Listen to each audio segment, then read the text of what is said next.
Buenas tardes, amigos. Este es el programa Diálogos del Montonero. Bueno, todos los días lo decimos desde que el presidente Castillo llegó al poder y anunciara la Asamblea Constituyente. El país está polarizado, tensado, enfrentado. Se vive un clima de, no sé cómo llamarlo, digamos, la ciencia política que analiza las repúblicas y los sistemas democráticos no está preparada para analizar este tipo de polarización, porque este tipo de polarización que vive el país se parece al de una guerra civil, pero las guerras civiles se pelean con armas, no con argumentos, no con procedimientos constitucionales. En el Perú, la tensión y la polarización genera una electricidad en el ambiente, todo está polarizado y la polarización se está trasladando al terreno social. Hemos visto las acciones de minerías radicales que paralizan minas, que intentan atacar agroexportaciones, todo eso lo estamos viendo. Pero detrás de esto también está una crisis económica que se va construyendo poco a poco en una tragedia y un tema al cual no podemos renunciar, el tema educativo.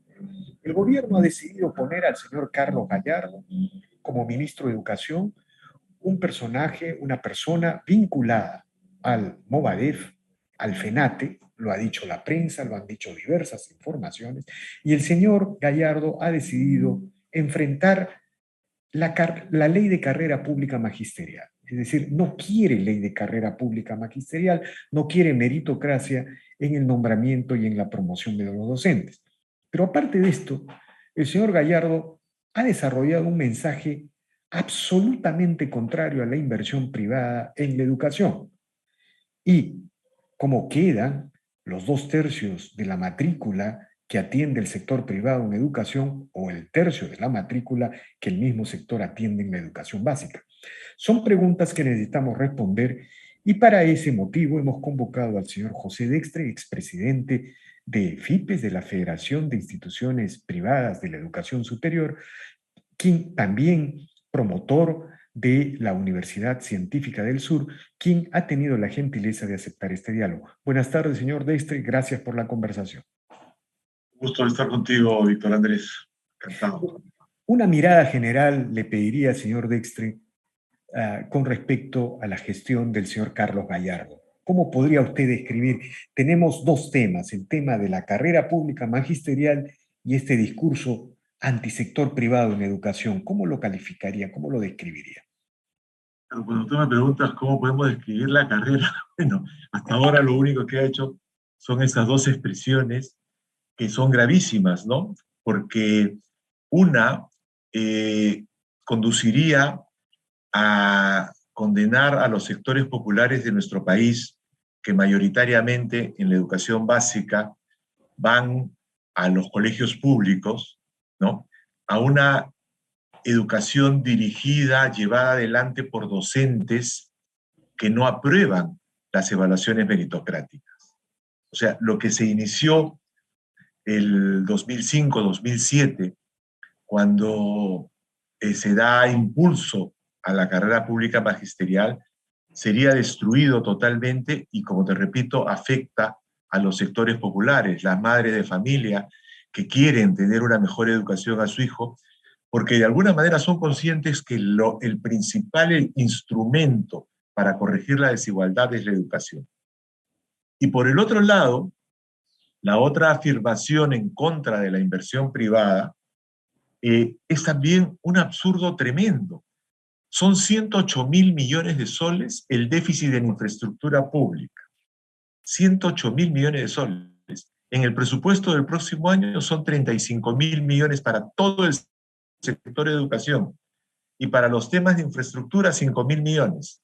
Entonces, ¿con qué dinero el Estado puede resolver los problemas de la educación pública solo? Necesita la ayuda de la inversión privada en educación. Y el único motivo por el que se sataniza a la inversión privada en educación es un tema ideológico. De acuerdo. Ahora, Porque, sí, te decía, la mayor parte, digamos, de la educación privada ha demostrado calidad. Entonces, satanizarla es por un tema ideológico. Vamos a desarrollar los dos temas, señor Dextre, pero quisiera preguntarle lo siguiente. En el caso de la meritocracia, de la escuela pública, donde van los niños más pobres, porque los niños que tienen o las familias que tienen ciertos recursos generalmente buscan las escuelas privadas, ¿no? Porque por toda la situación en general de la educación. Pero la carrera pública magisterial en base a la meritocracia era una política de Estado que se venía aplicando durante los últimos 3 gobiernos, ¿no es cierto? Incluso con problemas más, con problemas menos, pero era una política de Estado que se aplica 15 años. Hay alrededor de 240.000 maestros nombrados.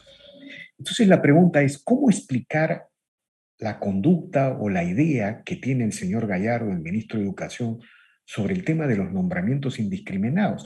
La única explicación sería, a nuestro entender, que se busca convertir al magisterio en una herramienta política e ideológica de adoctrinamiento de las nuevas generaciones. Eso pasó en los años 60 y 70 y vivimos la tragedia violentista en los 80. ¿Hay algo de eso, cree usted? Yo creo que, evidentemente, como señalas, es básicamente un tema político, ¿no? El FENATEP y Perú Libre surgen en base a la organización del magisterio, ¿ok? El magisterio es un gremio que está evidentemente en todo el país y tienen deudas con ellos. Entonces, están priorizando el tema político, la deuda política que tiene con el sindicalismo opuesto a Patria Roja en el SUTE, el sindicalismo del FENATEP, sobre la calidad educativa de los niños que van a los colegios públicos, los niños y adolescentes que van a los colegios públicos. No hay una visión social, hay una visión política partidaria, ¿no? Creo que ese es el tema principal, ¿no? De por qué se hace esta modificación. Y ojo, Víctor Andrés, no son solamente los papás, ¿no? Digamos, esta necesidad de, de modificar la calidad educativa, mejorarla con todo este trabajo meritocrático que viene ya de años, no es solamente visto desde los sectores dirigentes del Ministerio de Educación. Los padres de familia, alguna vez hice una investigación cuando hacía la maestría en educación en San Marcos, los padres de familia hicimos una encuesta. ¿Por qué enviaban a su hijo a un colegio de 180, 150, 200 soles? Y era porque te decían, por lo menos ahí va el docente, por lo menos ahí llega puntual. ¿Ok? O sea, es un problema nacional que se refleja en la sociedad que vivimos, ¿no? La sociedad, ¿por qué cada vez es una sociedad que pierde en términos generales cultura?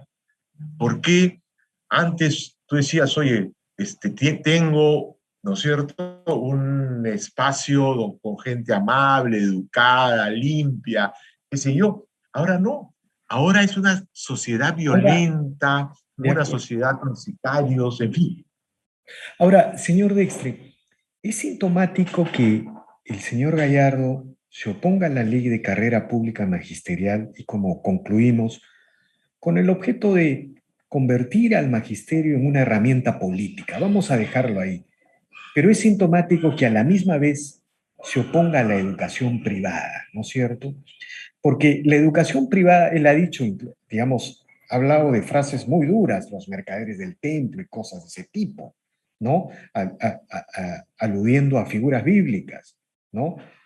Pero en el caso de la educación privada, ¿no? Por ejemplo, hablemos de la educación básica. En la última prueba PISA, los colegios privados del Perú de educación básica han quedado en el primer lugar de calidad en América Latina y muy cerca del estándar de los países de la OCDE. Estamos hablando de la educación básica, que es algo que no se conoce mucho. Estos colegios, en la última prueba PISA, son los primeros en rendimiento en América Latina. Entonces, el señor Gallardo le llama al aporte del sector privado de educación los mercaderes del templo. O sea, esto es explíquenos, por favor, porque la situación es tan dramática que no tengo una pregunta, solo puedo describir los sucesos. Mira, es que igual que en otros aspectos sociales, hay una narrativa que se impone en la sociedad peruana, ¿no? Entonces, la narrativa que viene de décadas es que la educación privada lo único que hace es lucrar. ¿Cuándo se inicia? En la década del 90, cuando en un estado quebrado, ¿no? Hay que recordarlo, no habían placas radiográficas, no, las carreteras no se podían mantener. En ese estado quebrado se hace una reforma que permite que personas jurídicas, societarias puedan invertir. Y ahí aparece el famoso lucro. Y se construye toda una narrativa donde se vincula el lucro a una actitud mercantil en la cual yo solamente quiero ganar dinero y no me preocupa la educación ni la calidad. Eso ha quedado demostrado, como tú señalas, en la prueba PISA. Hay otro dato, la Universidad Católica, por ejemplo, evalúa los rendimientos a partir del colegio de procedencia. Los alumnos con pensiones que provienen de colegios con pensiones menores a 350 soles tienen mejores rendimientos académicos que los alumnos que vienen de colegios públicos. Entonces, tienes una serie de demostraciones que esa narrativa de que la educación privada solo le interesa el lucro es totalmente falsa. El pequeño emprendedor educativo, ¿no? Ese señor, ese profesor que funda su colegio, que está en una zona popular, él está parado a las 7 de la mañana, ¿no es cierto?, esperando que lleguen el lunes sus alumnos al colegio. Él está preocupado de que el alumno cumpla lo que le pide el docente y que el docente cumpla lo que le pide el ministerio. Porque de eso depende, de esa percepción, ¿no es cierto?, de calidad, depende el éxito de su colegio. Evidentemente, hay gente que actúa mal, hay gente corrupta en la educación privada, como lo hay en la educación pública, donde tienes un docente que te puede cobrar por una nota, evidentemente. Pero la narrativa que se ha vendido es esa, ¿no? La educación privada tiene esos resultados. La educación privada contribuye con 350 millones de dólares en impuesto a la renta. Y tú escuchas un montón de congresistas que dicen, no, no pagan impuestos, ¿no? Escuchas, no pagan IGB. O sea, un desconocimiento total, porque el IGB, las instituciones educativas lo pagan a la hora que compran diferentes equipos y todo. El que no paga IGB es el padre de familia o el alumno, ¿correcto? Entonces el IGB se convierte en un costo para la institución educativa. Pero te das cuenta, es una narrativa totalmente tergiversada y ajena a la realidad. Ahora, digamos, y lo más grave de todo, señor Dijkstra, es que imaginar una reforma del sistema educativo sin el sector privado es un absurdo el día de hoy. Es un absurdo, porque solo basta ver que el sector privado en la educación básica atiende 1/3 de la matrícula y en la educación superior 2/3. Pero además, yo le cuento una experiencia personal, señor Dijkstra.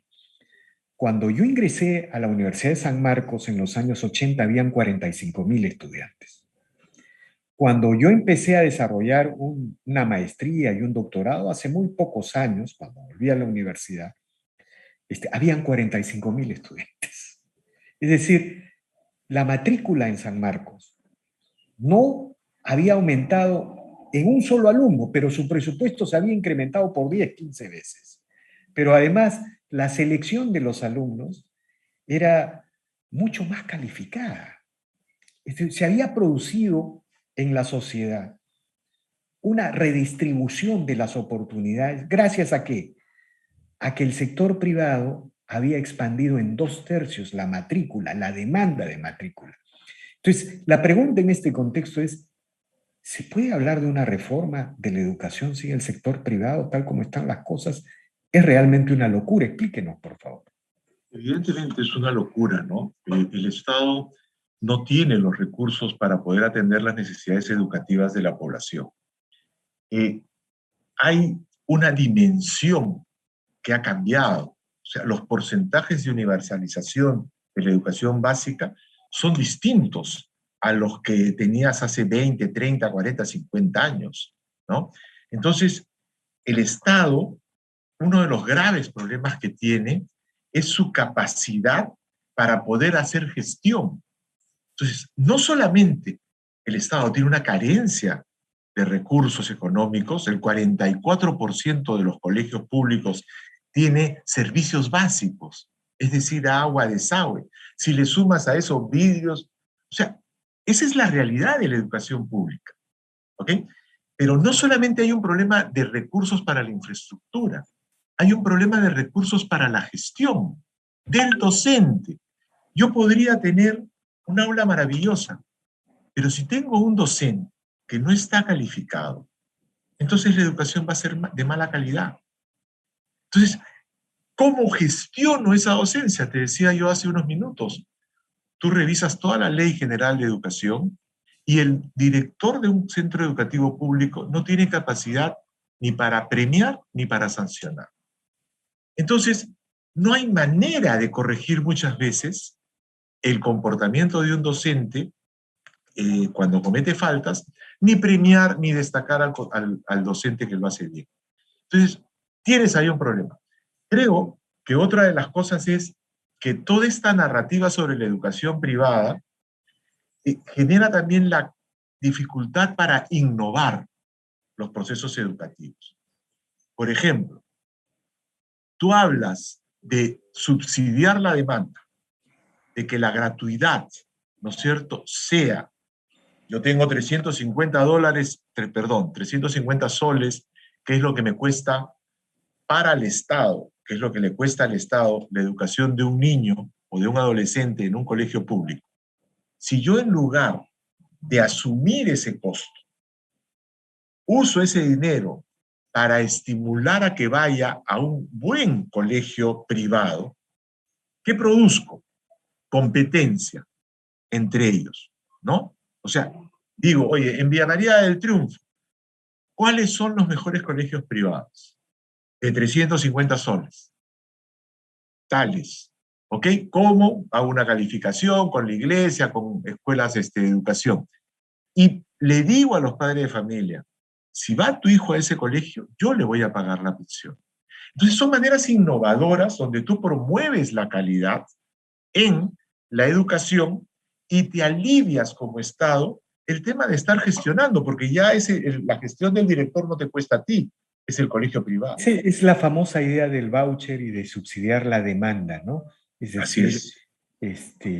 Ahora, en el sistema universitario esto ha funcionado con la beca 18, beca 18. 18, ¿no?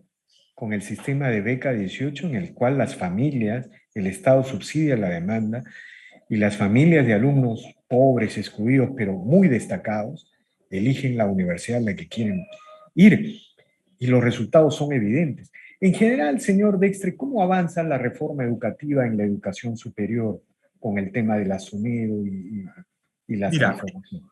yo creo que digamos, la reforma educativa ha tenido diferentes etapas, ¿no? En los 90, como te decía, un país quebrado requería atraer inversión privada. Atrajo inversión privada, creció la cobertura, pero el Estado no tenía las herramientas para regular ese mercado.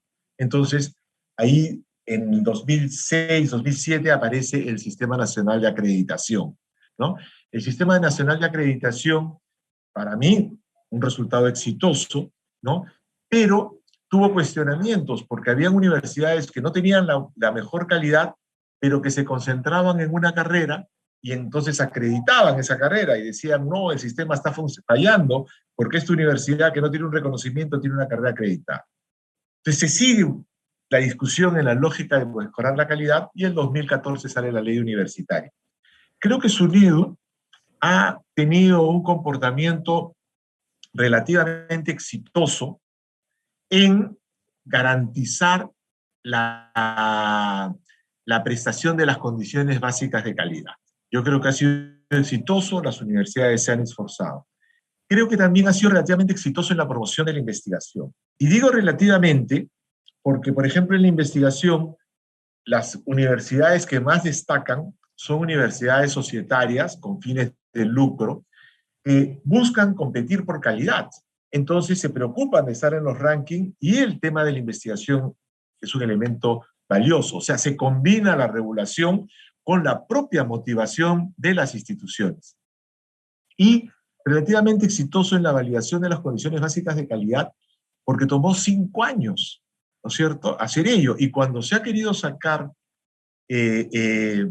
¿cómo se llama?, el licenciamiento 2.0, es decir, una nueva versión del licenciamiento, evidentemente quienes dijeron no podemos llevarlo adelante son las universidades públicas, porque era demasiado lo que se pedía, ¿no? Entonces, yo te digo, este relativo éxito, hay cosas que se han hecho muy bien y hay cosas que se peca a veces por exceso, ¿no es cierto?, en este tema de licenciamiento. Ahora, lo que sí es incuestionable es que el sector privado de la educación superior ha traído una democratización de las pensiones, ¿no?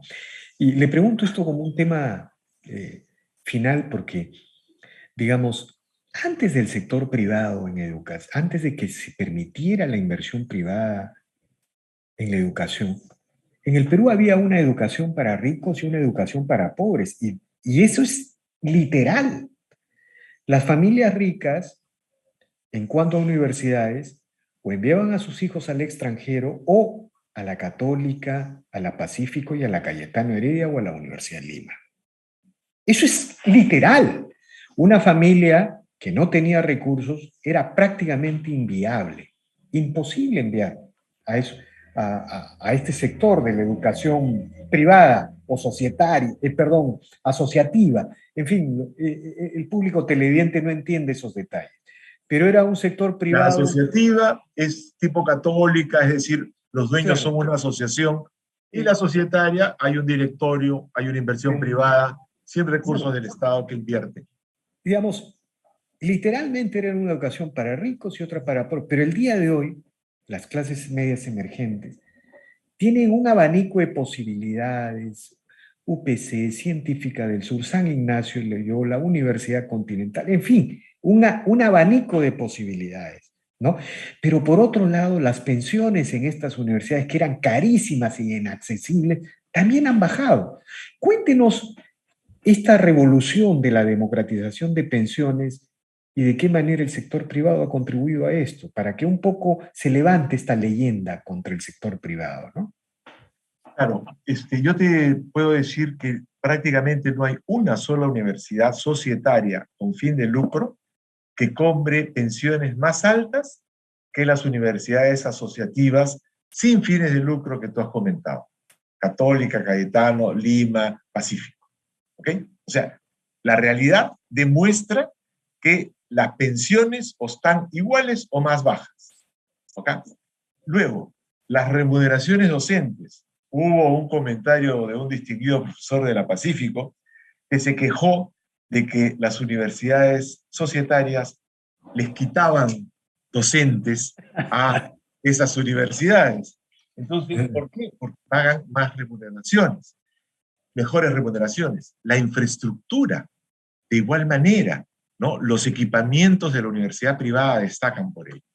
Entonces, ¿qué es cierto, ¿no? Este crecimiento de la población demandaba como solución la alianza privada hacia el Estado. Solo la ideología y la ideología de izquierda es la única que cree que eso es dañino para la sociedad. Los padres de familia buscan la calidad de la educación privada. Los docentes prefieren trabajar en la educación privada. Entonces, no tiene sentido. Encima, el Estado cobra impuestos, 350 millones de dólares a la educación societaria, no a la educación asociativa que no paga impuestos, ¿no? Católica, Lima, etcétera, son instituciones asociativas que no pagan impuestos. Las otras que tú has comentado, San Ignacio, UPC, etcétera, pagan impuesto a la renta, Científica del Sur, en fin, pagan impuesto a la renta. Entonces, no tiene lógica esa narrativa por Entonces, ningún lado. ¿qué le respondemos para finalizar, señor Dextre, al ministro Gallardo? ¿De dónde saca esto de los mercaderes del templo? ¿Qué debemos decirle o qué le debe decir la sociedad? Yo creo que las ideas marxistas-leninistas, que son en las que se apoya Gallardo, Castillo, Cerrón, etcétera, tienen 200 años de frustración. Marx visualizó un futuro con el socialismo y el comunismo que fracasó 100 años después en la Unión Soviética, 1980, fracasó el modelo. Cuba hizo su revolución en el año 59 con las mismas ideas y fracasó. China lo hizo en la década del 30, 40 y fracasó. Todos esos países han tenido que cambiar de modelo económico. ¿Qué han mantenido? La dictadura del partido único, ¿no es cierto? Entonces, lo que tenemos que ser conscientes en nuestra sociedad es que las ideas del marxismo-leninismo son ideas obsoletas que la realidad ha mostrado que han fracasado. El señor Gallardo las asume y entonces para él el Estado, ese Estado que es dirigido por el Partido Comunista de acuerdo a todo lo que señala el ideario de Perú Libre y el ideario de Sendero Luminoso y el ideario de cualquier movimiento marxista-leninista, maoísta, esas ideas han fracasado. ¿Qué es lo que ha demostrado que funciona en la experiencia del ser humano? Los movimientos liberales que distribuyen con equidad. Entonces tienes países de Europa, ¿no es cierto? Países donde funciona una economía liberal, donde las libertades de los ciudadanos son lo importante y donde se busca que con los impuestos se dé esa redistribución. Felizmente acá nos estamos dando cuenta que el Estado vive de los impuestos de la empresa privada. Felizmente, estamos empezando a darnos cuenta de ello. Muy agradecido, señor Dextre, por estas reflexiones y bueno, los miembros de la Comisión de Educación del Congreso, la gente del Congreso y la gente buena en el Ejecutivo tiene que estar alerta frente a estas reflexiones, tiene que tomar en cuenta estas reflexiones y los datos que se han presentado en este diálogo. Le agradezco infinitamente, señor Dextre. A ti por la invitación a participar en tu programa. Muchas gracias. Bien, amigos, esta ha sido una nueva edición de Diálogos del Montonero. Regresamos en la siguiente edición.